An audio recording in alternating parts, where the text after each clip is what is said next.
All right, let's get into it. Welcome to the Sias du Plessis show. A big shout out to our partners at Betway. Of course, check out betway.co.za for everything. A lot going on. You don't want to miss out on the action. Also, to everyone that has liked and subscribed to the show, we really appreciate it. We hope you've enjoyed it to date. We start 2025 with a rugby legend. His name, James Dalton. James, how are you, my friend?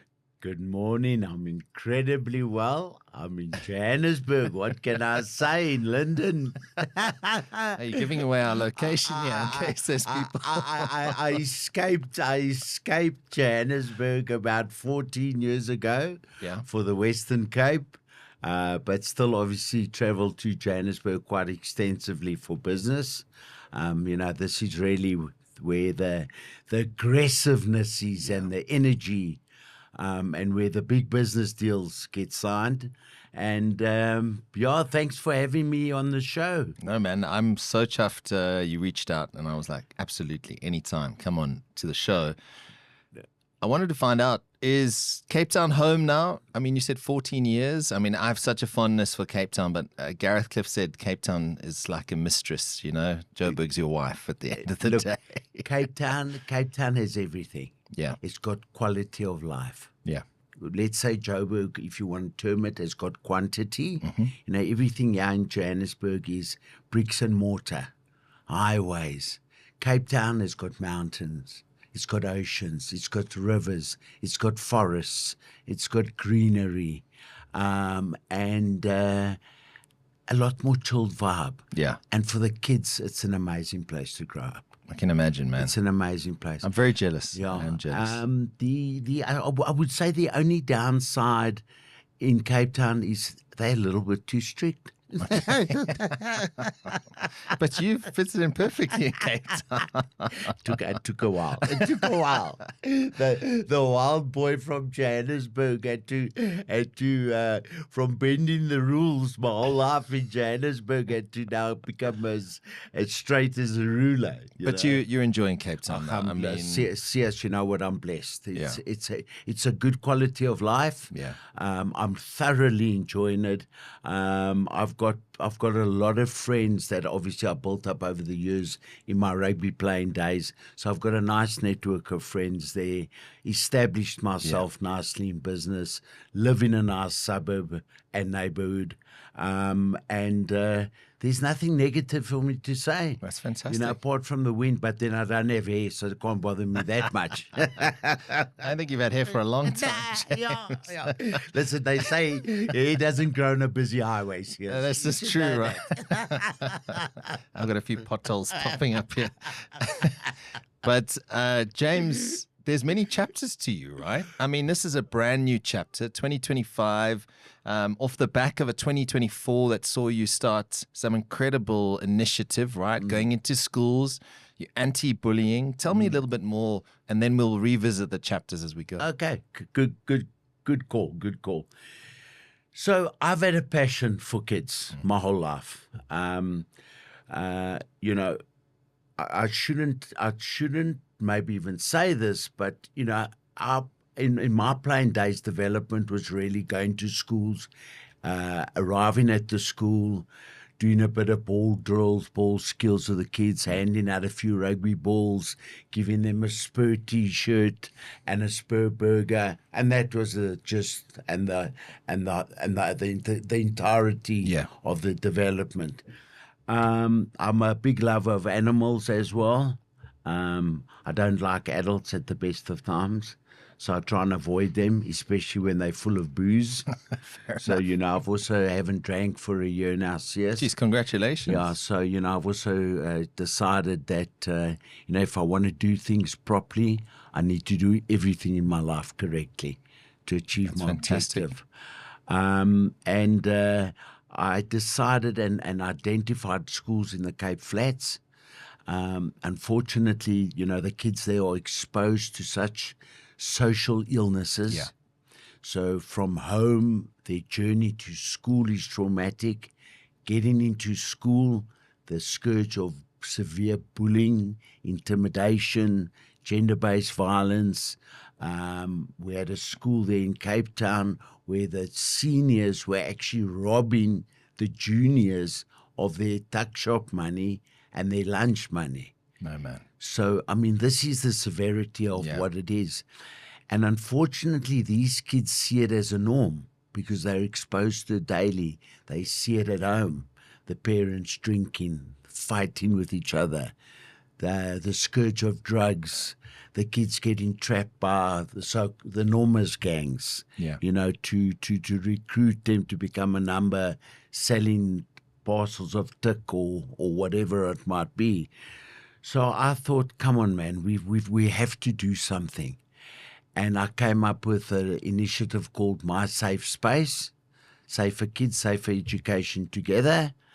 And it pretty much, I then had to find the right partners. Remember, there's no I in team. 100%. So I had to identify who's the best of breed.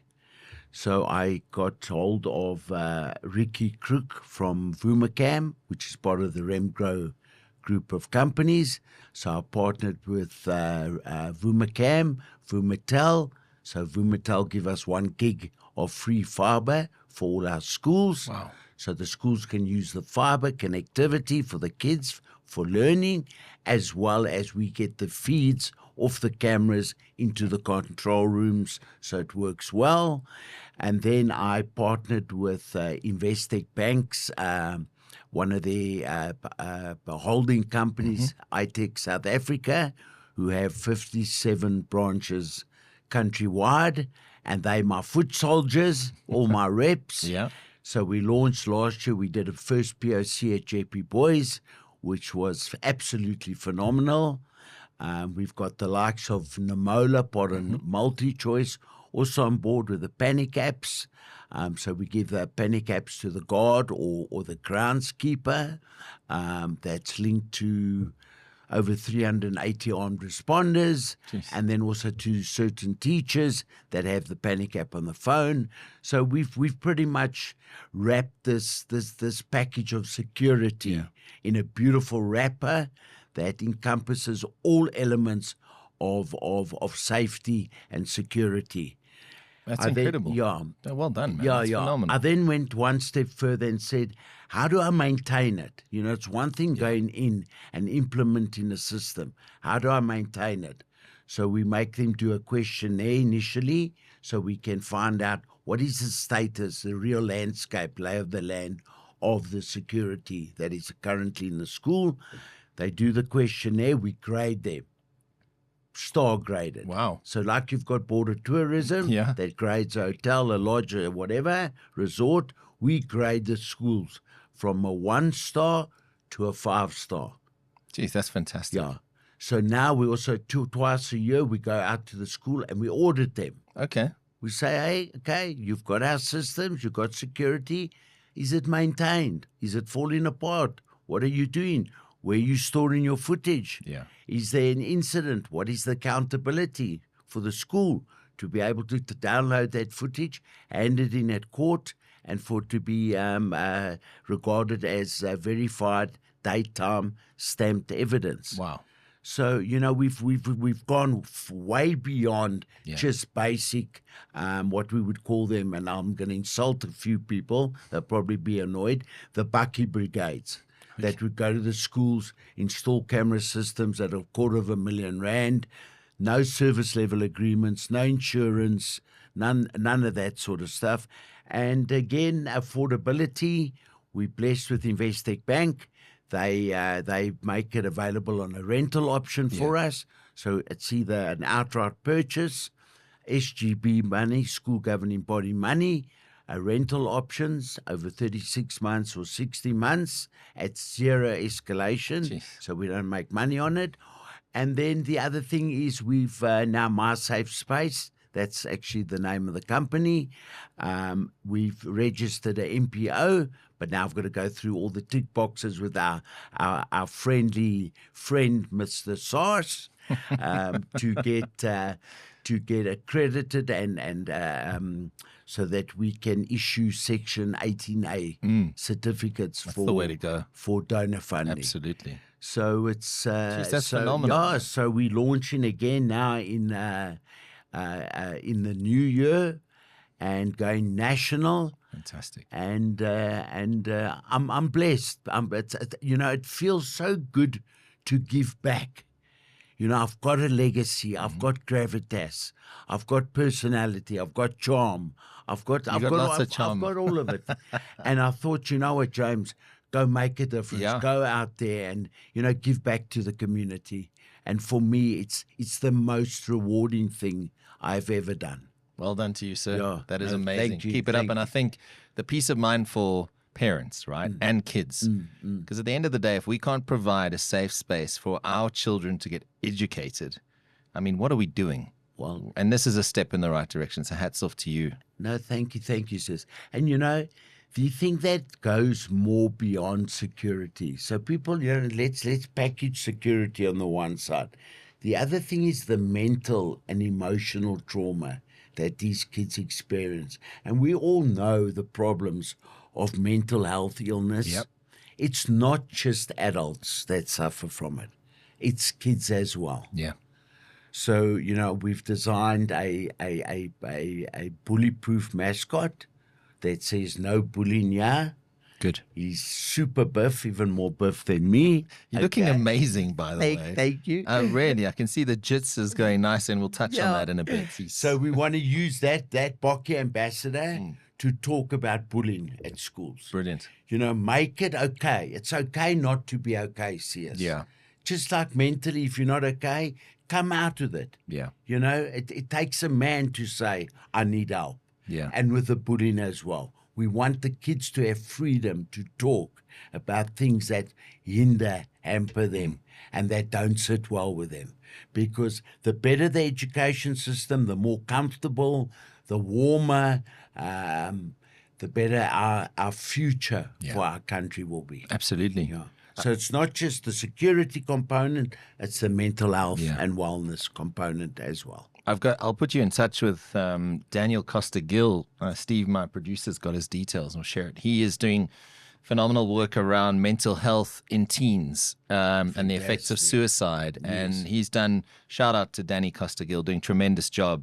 I'll put you in touch because he's also trying to visit as many schools. He's based in the UK. Okay. As many schools as possible to educate teens, boys and girls about the effects of mental health and how you can sort of turn that around. So he's got a great program that I must definitely put you in touch. No, that's you never know. I think the more people that are pointing a big spotlight on mental health, even better. Absolutely. And the more of us that get together and the more people that talk, the more noise there is. Yeah. We want to create noise. 100%. When there's noise, people are paying attention. Yeah.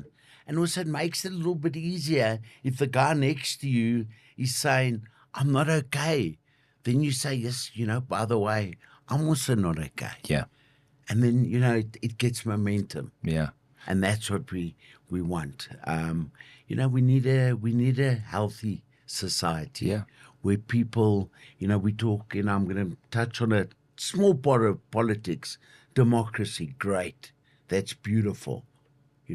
Freedom of speech, freedom to vote, all that. But your behavior, what is your behavior like? Do you throw papers out the window of your car? Do you spit in the road? Yeah. Do you break the traffic regulations and laws? Do you speed through red robots? It's all those little things that we need to address. Yeah. And it's the little things that eventually make the big things. Absolutely. So, baby steps, we'll get there. Things. Absolutely. But we'll get there. We've got an amazing country. I'm loyal to my country. I love my country. I'm passionate about the kids. And hopefully one day, 20 years from now, when I'm in my wooden suit in the ground. No, you still, James, they you're not, say, come on, man. The bullet made a difference from this hell of a chaos, confused kid after not knowing which hat or which mask to wear after school and trying to find my identity after rugby. I think so far so good. No, keep up the amazing work, man. And if we can help in any shape or form, please let us know. No, that's amazing. Thank you for that offer. You spoke about your identity after rugby. Was it difficult finding that identity? Because it's such a big part of your life. I mean, your career was over a decade long. You represented the Boks 43 times. You've played at a World Cup.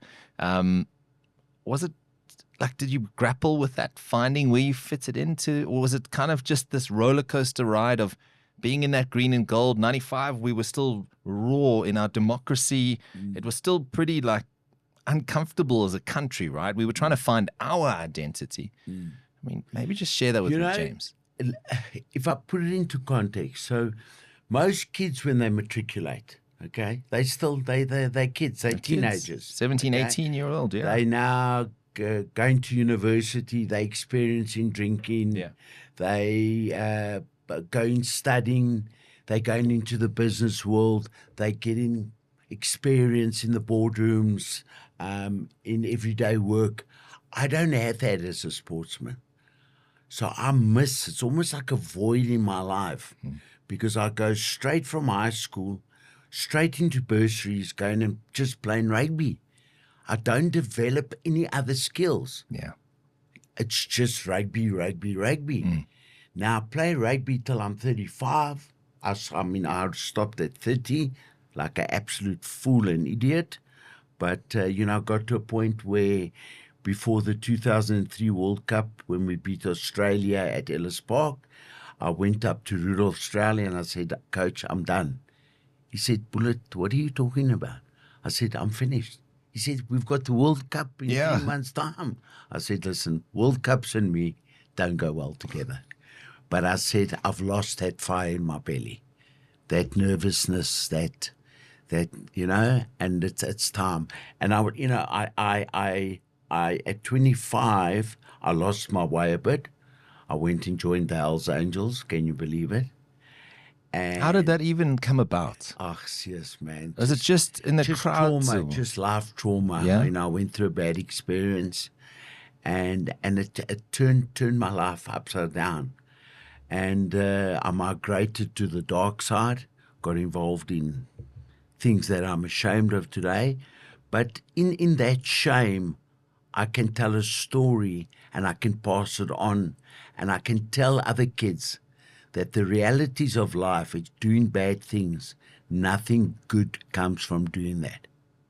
Getting involved with gangs, drugs, whatever you think it might be, there's only 2 ways it ends. It ends in jail and it ends in death. And that is the brutal honesty. And you've had people close to you that have had both consequences. Yeah, I was sitting last night at the dinner table. Do you know I've only got or had one friend that died of natural causes. All my other friends were shot or assassinated. What? Yeah. So, that's... So also you suppress the trauma. Yeah. And it plays out in your later life.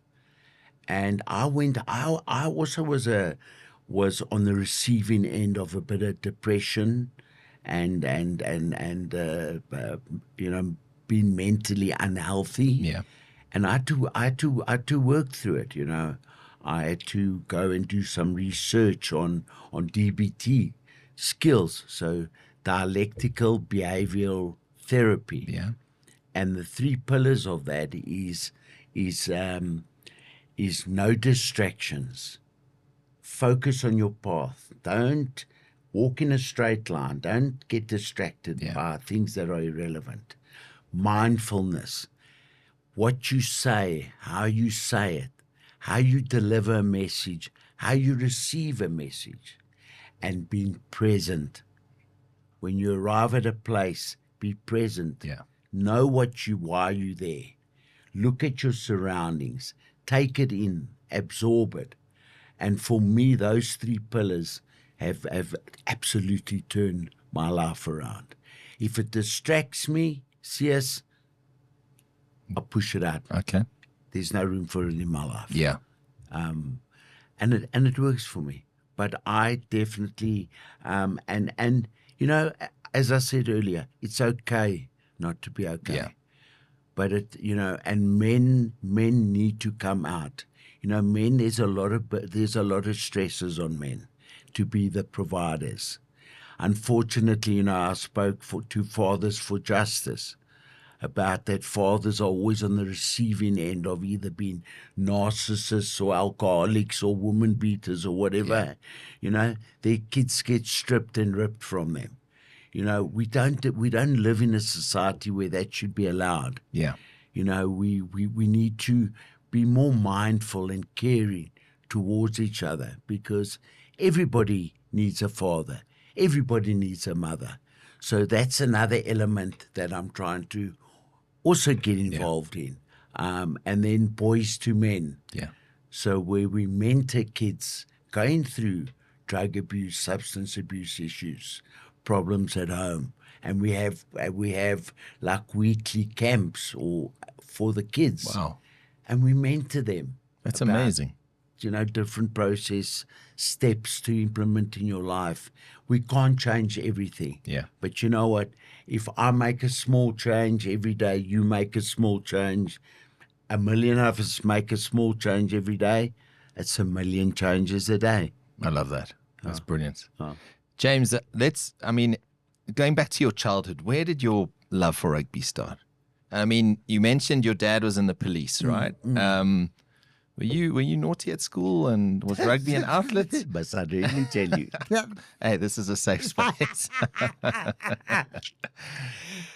It's a double-edged sword, to be honest. Okay, so I wasn't naughty. I wasn't like a vindictive, a bully, that type of kid. But I was very vocal. Okay, I was very vocal. And now and again, I used to bunk a bit. A little bit here and there. So I remember Jake White being my coach. He coached me standard 9 and 10. And the one day he came to me and he said, obviously my nickname wasn't Bullet. He said to me, James, please, can I ask you a favor? He says, please, you have to come to school on Friday. So I said, but like why, Jake? It's like Friday's like a lackadaisy bunk, He said because Mr. Quayle, the headmaster, said if Dalton is not at school on Friday, he cannot play rugby on Saturday. So, unfortunately, Dalton was at school every Friday. But listen, I loved my school. Yeah. I enjoyed JP. It was an amazing school. And they're doing amazing things. Yeah, I've got such fond memories of my childhood. My dad spent so much time on creating platforms for me to experience cricket. I played club rugby at Ramblers, where all the poor kids were. I played rugby. My dad would spend evenings with me practicing my line-outs. We even had a cricket net in the back of our garden. And, that helped me excel in the support from my dad, and the love and the encouragement. He took the time and the effort, and sport kept me on the straight and narrow.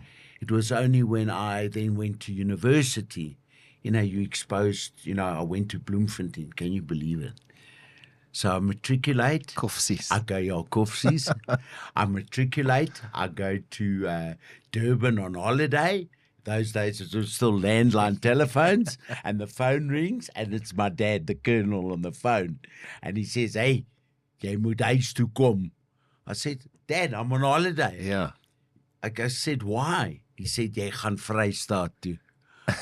I burst into tears. I thought I was like going to a concentration camp, like a camp of nightmares. I said, why? He said, you got a bursary to play rugby for Koffsies. Jeez. And that's where the journey started. Yeah. And a great university. Oh, man, I love it. University. Yeah. And that's where if you wanted to play SA universities and then go to the next level of provincial, that was the breeding ground. Yeah. Under our still near and dear, he's passed on, Oom Tat Botha. We used to call him Oom Tati. And he also used to say to us, boetjies, die rector het gesê, as julle nie klas toe gaan julle nie rugby speel nie. And we said to him, we'd like to see that. Yeah. Because us rugby players, we the bomb. We the bomb. We make this university, you know. So, and then the rest just happened. Yeah. I was there for a year, came back, you know, played 2 years SA University, second year captained them, play captain Transvaal under 21s, and then straight into the senior side. You know, Kitch Christie came. What a man, right? Yeah. Is he one of the best you've ever played under? You know what? Forget the best in coaching. He was a custodian of the game. He studied it. Okay. But people skills, man, Sias, second to none. For me, like a Mike Tyson had Augusta Mato, Kitch was mine. Okay.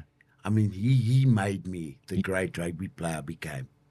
And with his passing, I lost my way a bit. Oof. I lost. It could not have been easy for you. And that's where I went to the dark side. And ashamedly, I did a lot of bad things, but I can tell the story now and pass it on. And you know, the biggest thing and that the guys do not focus and take into account is when you play in rugby. I'm James Dalton, the rugby player. Okay. For 80 minutes, you're on the park. Now I'm well known. I'm recognized. Yeah. Okay. But now at home, you soft and you gentle and you just want your space. Now when I walk out my front door, what mask am I wearing now? Because now I've got to live up to the bullet reputation. Yeah. Hard man. You know, so my missus now said to me the one day, you're going to love this. She says, you know what, I have to say something to you. At home you're like a puppy. You just want to be held and picked up and cuddled. She says, when you walk out the front door, you walk like a cockatiel. I said, no, man, don't say that. I mean, that's such an insult. But that is the reality, yes. And then when you stop playing rugby, that's when the trouble starts. Yeah. Because now I'm not James Dalton, the rugby player anymore. I'm just James. Yeah. Now I'm in this big world. I've got no life experience. I've got no life skills. I've got rugby skills. Yeah. But I can't engage people. Yeah. I can't converse. I can't make conversation. I can't sit in a boardroom because people don't take me seriously. Yeah. Yes, they'll use me for entertainment value. They'll give me a T-shirt, a cup of coffee. They'll buy me a brandy and Coke and buy me a dinner and all that sort of stuff. But I wasn't making money. Yeah. And all of a sudden, 10 years later, you know, you're playing golf, you're loaning money to your friends, you're buying flashy cars, Rolex watches, and 10 years later you look and there's nothing. Now you've literally starting from when you left school as that 18-year-old. Now you have to reinvent your life at 35. And that is the challenge. Yeah. And that is why you see the guys never evolve. That you find them at 50 where they still in Maydar. And at 50, they broke. And that is what we've got to try and find. How do we overcome that? How do we fix that? Yeah. And protect, have that safety net for a lot of those players. Yeah.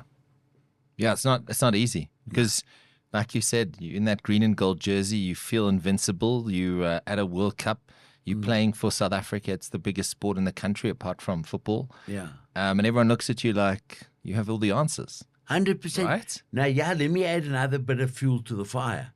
So now I'm famous as a rugby player. I walk into a restaurant, bar, wherever. Hey, there's Bullet. Wow, you know. But then I joined like the underworld. Now I've got this fearsome, you know, look, Checkers like now he's coming in with the gangsters.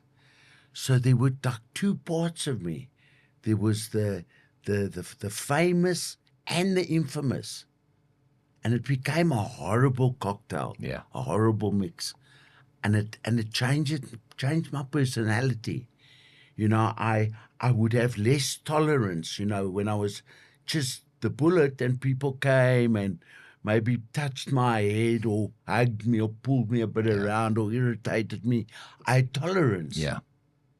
When I blended it with a mix of the dark side, my reaction was very different. Yeah. I was more hostile. I was more abrupt. I was more rude. So it was... Because you're on the defensive, right? Because it might be, you never know. It might be someone who's, you know, coming to do harm. Well, you know, that's it. But look, I lived the life. You know, it's like, you know, Elvis Presley's song, Regrets. I had a few, and then again, too few to mention. And Kenny Rogers, know when to hold them, know when to fold them. That's right. So, you know, I had all those permutations. But looking back on my life now, I don't drink anymore, Sias. And congrats on being sober for a year. That's amazing. Thank you. And you know what? Let me tell you something. I can recommend it strongly to anyone. Look, if you can have 3 whiskeys and put the bottle away and go to bed, it's great. You know, and what has happened with me through many years is I was fighting demons. I was fighting things I'd never made peace with. I was fighting traumas. So all that the alcohol did was keep that fire alive.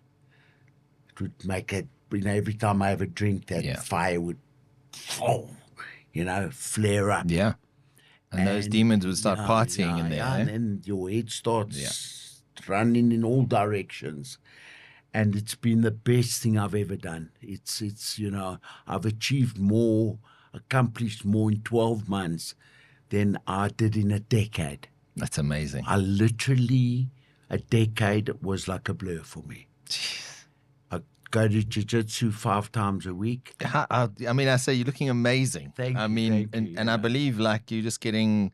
You're taking names on the mats these days. Listen, I'm smashing them. I'm smashing. I mean, there's only one other guy, a gentleman by the name of... Where are you rolling at the moment? With Rico Hutton. Okay, yes, yeah.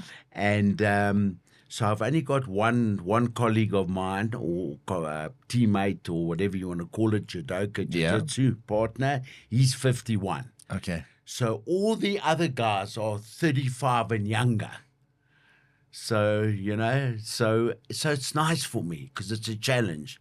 But the nice part is the routine again, Sias, which I lost. You know, like I said with my rugby, waking up knowing where I was going, what my destination was. It gave me purpose. It gave me discipline. It gave me routine.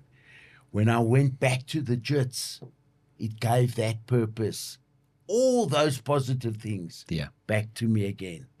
Up at 4 a.m, I go into my laptop, I listen to a couple of Bible verses, some inspirational stuff, watch 1 or 2 jiu-jitsu clips, focus on them, say, right, to this morning I'm trying these jokes, like a DOS joke or whatever. And then 5 o'clock, you got to be on time on the mat. If you're not, shoes off on the mat, And 2.5 hours rolling. And man, head is clear. No emotion, no sensitivity. I don't attach nonsense to things. I can verbalize. I can communicate. I can problem solve. It's a different life. Let me tell you, martial arts for kids. I've seen kids turn their lives around. The kid that sits in school, that's a little bit insecure, doesn't want to put his hand up to ask a question because he's embarrassed, take him to martial arts. You'll see 110% change in this child. Jeez. You need to, next time, Steve and I, hey, when there's a Submission Kings, Steve, a winner takes all. It's jiu-jitsu competition. We just had one now recently. Shout out to Justin and Al for putting on a tremendous show. When you're up next time and we have an event, I'll invite you. You must come and see. The level of jits is just incredible. Oh, please, I'd love that. I'd love phenomenal. that. And we're talking the women, the men. We've got combat jits, so there's a few slaps that go around. Always entertaining. Definitely come to that. But it's a great point you make, and it offers kids that opportunity to find their identity, belong to something, and have that confidence to get on with their lives. Because there's a lot of noise out there, social media, whatever it is, and our kids tend to be sucked into that. They don't really have an identity, do they? No, they don't. You know what the danger is of social media, and we actually trying to implement within schools where we block the cell phones with like a cyber program. Okay. That the kids can't use their phones when they get on the school premises. All right. But the thing in social media, Sias, is kids sees things on social media and they think that's normal behavior. You're right. And they carry that behavior over into their lives. Yeah.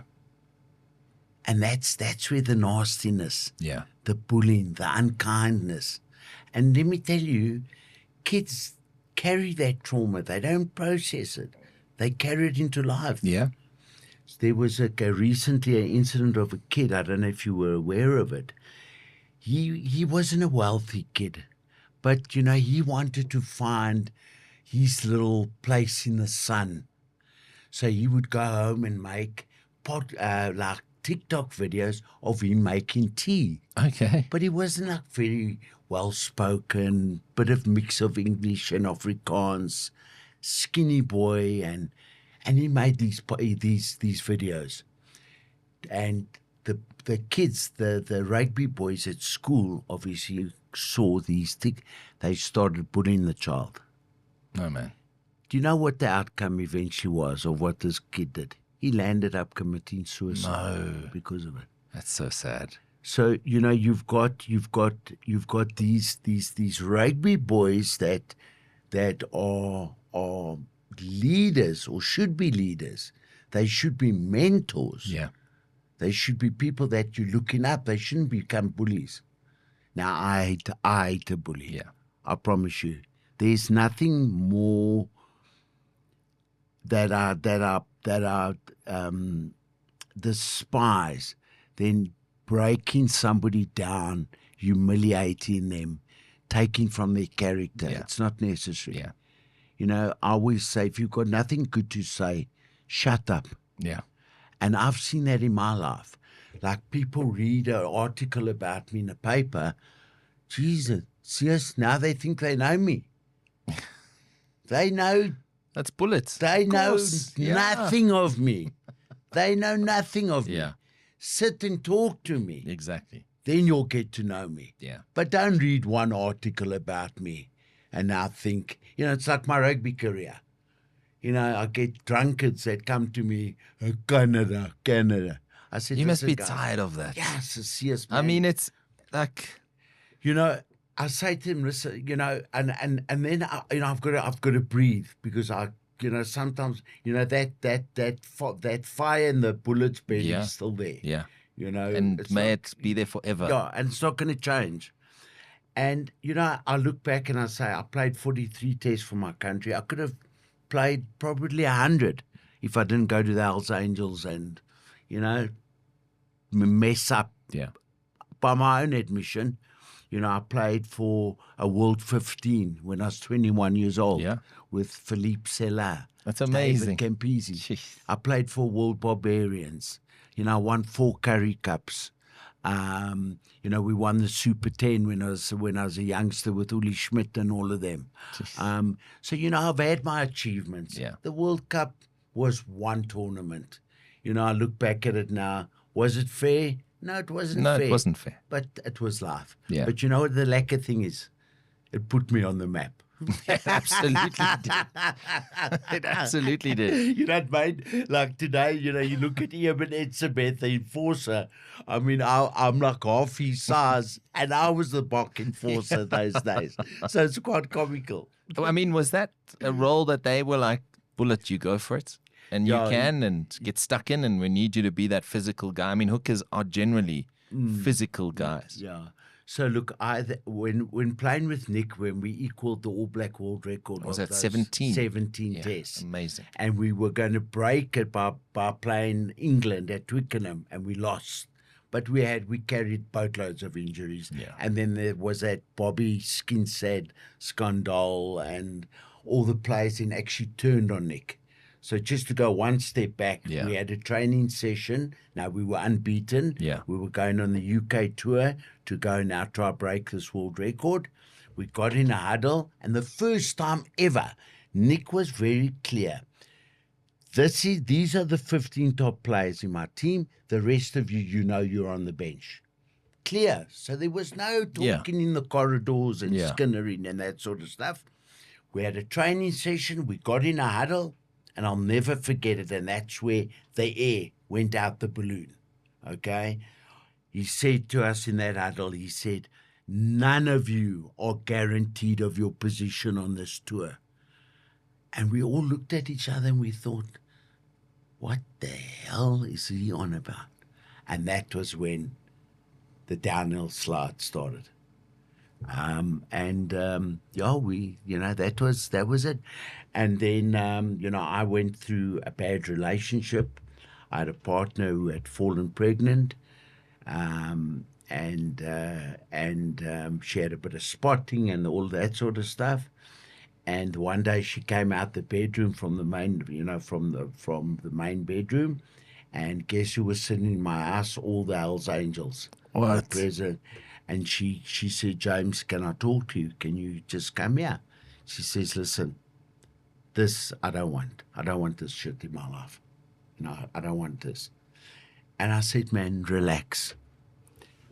Went to work the following day, came back, and she was gone. Out of my life. She left. Wow. Yeah. And I never processed that trauma. And then obviously the fallout with Nick Mallet. He phoned me, he said, Bullet, you've got to be in my office with Tim Lane. We're renewing rugby contracts. And I was so depressed and so down there. They phoned me in my room and said, listen, your time slot is now 12:30. I said, I'm not interested. Nick said, come to the room. So I walk in there and he says to me, James, we're going to take you from category A to category B Bok. Do you know what I said to him, Sias? Do what you like. I couldn't actually care. Jeez. So that was how bad my headspace was, And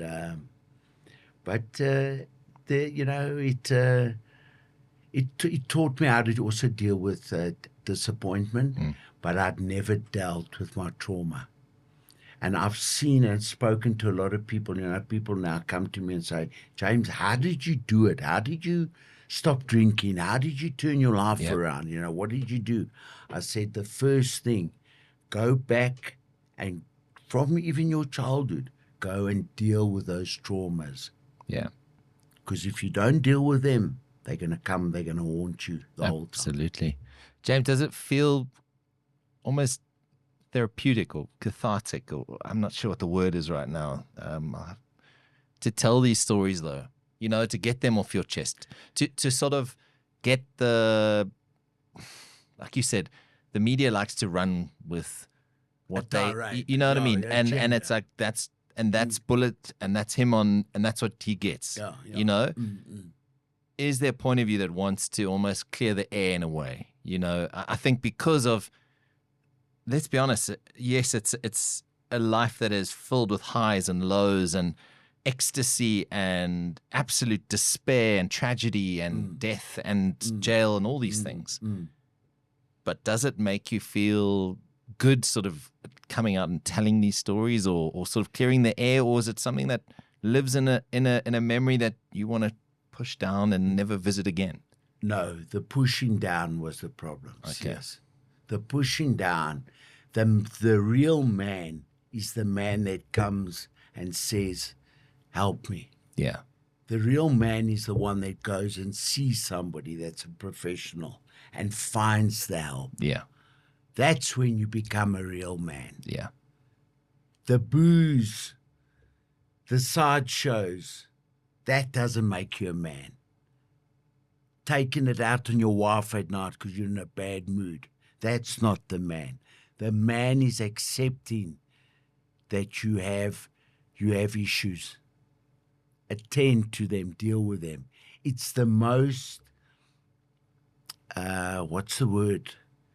Like re-energizing, inspirational feeling to be able to sit That like satisfaction, with you now right? and say, listen, the bullet wasn't a bullet. I was a pellet at some stage. I was a blank, you know, and I'm back now. Yeah. And I've got a story to tell, and I'm going to carry on telling my story. Yeah. I'm going to inspire other people. Absolutely. I'm going to make a difference. I'm going to make a difference in our education sector, you know. And you know, I want to share. You know, the problem remains in our country is, you know, is we have to at some stage work together. You know, I've been trying to knock walls down. You know, all I land up with big bumps on my heads, and they go down, and I get another bump. Where I approached. I'm not going to like name and shame now, but a sector, you know, in community safety and security for a province, for schools, and they simply came back to me and said, and now they community safety and security sector. Okay, for government. They said to me, no, sorry, we don't handle that. Schools don't form part of communities. They've got to do their own security. Oh, wow. I said, there's already a huge problem, red flag there. You understand? So there are issues. Yeah. It's how do we deal with it? It's like in our own personal life, we have issues. You can decide to deal with it in the right way or not. Yeah. You know, you have a choice of how you react, how you respond to someone. Yeah. It's like I spoke to you about the mindfulness. You know, it's how I deliver a message is how you're going to receive it. Yeah. If I deliver it incorrectly or poorly or badly or disrespectfully, it's going to come back at me. Yeah.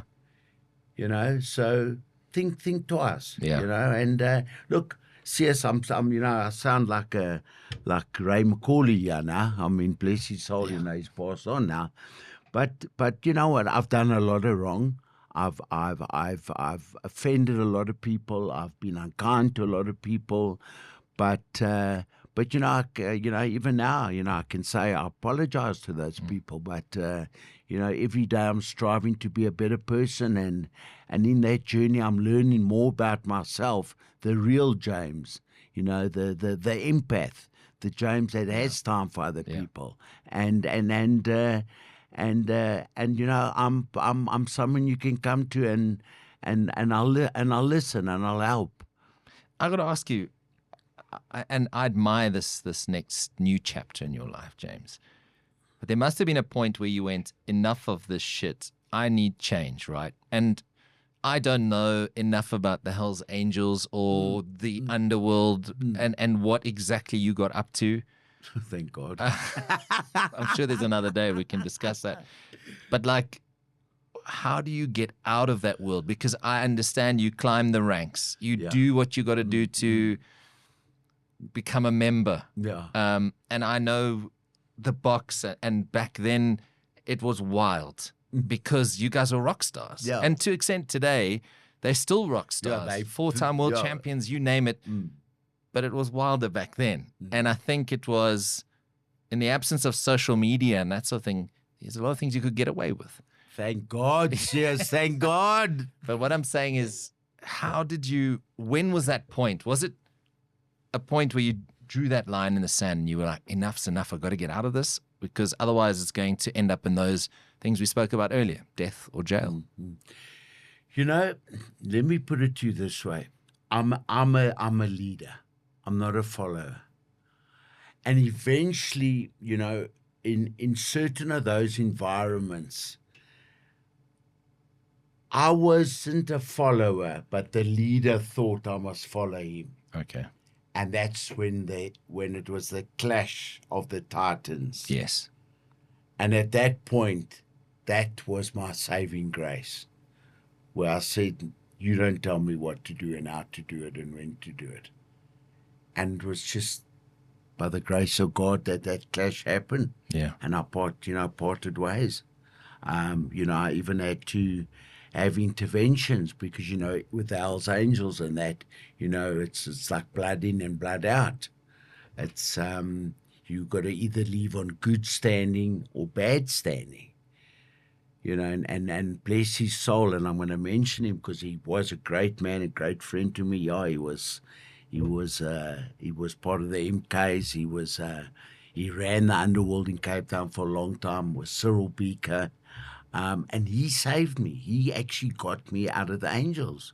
He called a meeting with the presidents and said to them, "Listen, you leave this man alone. He's going out on good standing, and that's how it will be." And so I had a bit of just knowing the right person at the right time. And you know what, Sias? Being associated with certain things doesn't make everybody bad. And that's what we've got to stop doing. If we judge less and look more within ourselves, watch what comes out of our mouths. Yeah. That saying of 2 ears is better than one mouth. And sometimes if you've got nothing good to say, just shut up. Yeah. Just shut up. And only until you get to know a person, then make a comment. Yeah. But don't think because you heard a story. Yeah. Have you seen it? No. Did you hear about it? Third story, fourth story, first story? Yes. And then you make a comment on it. Yeah. And, we all go through that. We live in a society of lack of accountability, which I hate. Yeah. Okay? I hate the liberalism because I've got to give up my identity to accommodate somebody else. Okay? And judging people. We all have an opinion. We all have a right. You might not agree with it, but still respect that opinion. Absolutely. Absolutely. And if you don't like something, keep it to yourself. And I promise you, it's simple. Imagine 60 million people a day are just courteous and kind and smile and friendly and obey the rules. That's 60 million differences a day. Absolutely. We've got a few more minutes, James. I could talk to you for hours, and I'm going to have to get you back when you're in Joburg to continue the conversation. Let's talk rugby, because I know a lot of our viewers and listeners will want to know your opinion, especially on the box at the moment. Rassie is someone you know incredibly well. Yes. The man's a genius. What makes him so special, in your opinion? Rassie, when we were teammates, had always an inclination to go sit in the team room with remote control. Those days were DVD players, VHS. And he would rewind and forward and study the games. And he was creative. He'd go to Nick Mallet or whoever the coach was, Carl du Plessis, and say, let's try this move. Let's implement this. They won't be expecting that. So he was always a forward thinker, way before his time. Accompanied with that, apart from being a forward thinker, we just blessed with so much talent, Sias. It's mind-boggling. You go look at we the international team now that can almost field 1,000 caps on a test day. So we are where the iconic All Blacks were for decades. Yeah. And to be able to go through 50 players, lose 2 games by 1 point, speaks wonders. But for me, apart from Rassie's greatness and his inspiration and his smartness of aligning clever people around him, he embraces other people's opinions, and that's his strength. Yeah. Is that the URC was one of the best things that ever happened to South African rugby, and I'll tell you why. Is we stagnated with the Tri-Nations and Super Rugby. Going into the URC allowed our players to go play up north and learn their IP. Yeah. Their intellectual property, and gather it, their diet, their training, their recovery, everything. and bringing that back to South Africa and putting it into a bigger pot. Yeah. And combining it. And that is a strength. But our talent is I mean, you know, Sias, nothing. There's no substitute for talent. Yeah.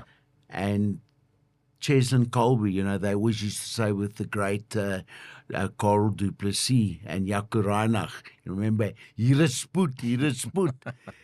There's no substitute for pace. Yeah. And, you know, I can sit here now and people think I'm mad. I can guarantee you at this rate, looking at the other international countries, we could probably win a third World Cup in a row. I don't doubt that for a second. I would absolutely put money on that. Really? I mean, I'll go large and in charge with Betway. I need to clip that, Stevie. Sorry. Yeah. But last one, James, you've seen lots of Springbok teams, and you recently said you're proud to be a Bok again. Is this the greatest Springbok team of all time? In terms of achievements, absolutely. If you have to maybe go and compare players over the generations, it could be debatable. But on performance, absolutely. Look, there was the Kitch Christie era, we won 14 tests in a row. There was a Mallet era, we won 14 tests in a row. 70. Or 17 in a row, my apologies. You know, you had the Cavaliers coming here, you know, and we were in the wilderness, and we annihilated the All Blacks. Yeah. So there have been many great accolades and achievements for the Springboks, but collectively in terms of performances, in trophies, by far the greatest. Are they individually some of the greatest? That's always open for debate. Yeah. But our rugby is strong, it's healthy. The only thing I wish is that we need to utilize those Springboks more to bring attention to things in our society that need attention. Yeah. Use them more as ambassadors, spokespeople, and make their voices heard around the things we've spoken about, like mental health. Yeah. You know, going to schools, making an impact, standing up for things that are not right. I don't want them to be politicians, so I understand there's a fine line. But they're leaders in many, many ways. We need to make them more visible, not just when they run out with a green and gold jersey on their back. James Dalton, what an honor. Thank you so much for coming, and congratulations on all the fantastic work. What belt are you now? I'm a third stripe on my purple, so I've got one more to go. So this time next year, I should hopefully be on my brown belt. That's amazing. And then my goal is a black belt, 1%. 1%. I have no doubt you will get there. Exactly. Yeah. So you know that will be my next achievement that I'm aiming for. Well, you got Rico looking after you, some good men there. So fantastic, James. Keep up the amazing work. Where can people get hold of you if they want to get involved in your project with schools? Just want to talk to you about getting involved. Where can they go? So it's James at jamesdaltongroup.co.za, or one word, or iTech South Africa /My Safe Space. Fantastic. Well, there you go. Thanks for watching the Sias du Plessis Show. A big shout out once again to Betway. Check out betway.co.za for more information. Hope you've enjoyed the show. All the best for 2025. We've got plenty more to come right here on the Sias du Plessis Show.